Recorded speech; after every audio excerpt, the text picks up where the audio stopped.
Ih, Modric, presente pro Vini, foi pra área o Vinícius Júnior, cruzamento, Danilo bateu, espalma o goleiro, volta no Danilo. শুভ সন্ধ্যা এবং sports সেন্ট্রালে আপনাকে স্বাগতম। Brazil ফিরে এসেছে এবং কি দুর্দান্তভাবেই না এসেছে।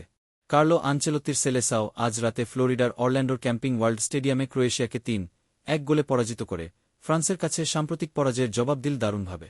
প্রথমার্ধের বেশিরভাগ সময় মনে হচ্ছিল ব্রাজিলের জন্য রাতটা কঠিন হতে পারে।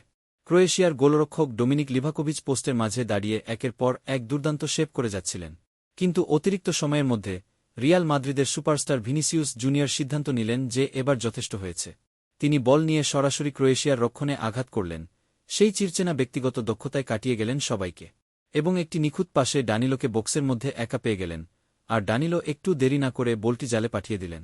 হাফটাইমের ঠিক আগে ব্রাজিল ১-০ এগিয়ে।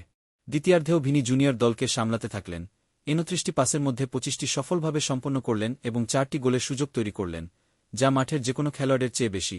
৬৭ মিনিটে তাকে মাঠ থেকে তুলে নেওয়া হয়।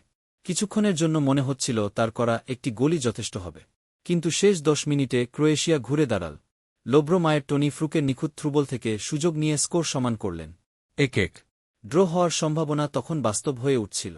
তখনই এলেন এনরিক, তরুণ ব্রাজিলিয়ান সাবস্টিটিউট, প্রাণশক্তিতে ভরপুর, লক্ষ্যে অটল, পেনাল্টি বক্সের মধ্যে ফাউলের শিকার হলেন এবং রেফারি বিন্দুমাত্র দ্বিধা না করে পেনাল্টির দিকে ইশারা করলেন।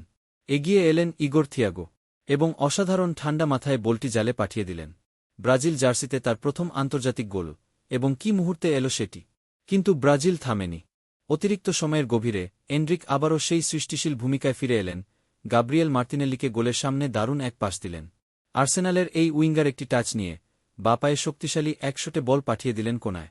৩-১ পূর্ণ সময় শেষ। ক্যাম্পিং ওয়ার্ল্ড স্টেডিয়ামের দর্শকরা আনন্দে ফেটে পড়লেন। ব্রাজিল এখন বিশ্বকাপের প্রস্তুতির দিকে তাকিয়ে আছে। ৩১ মে মারাকানায় পানামার বিরুদ্ধে বিদায় ম্যাচ এবং ১৩ জুন মরক্কোর বিপক্ষে বিশ্বকাপে অভিষেক।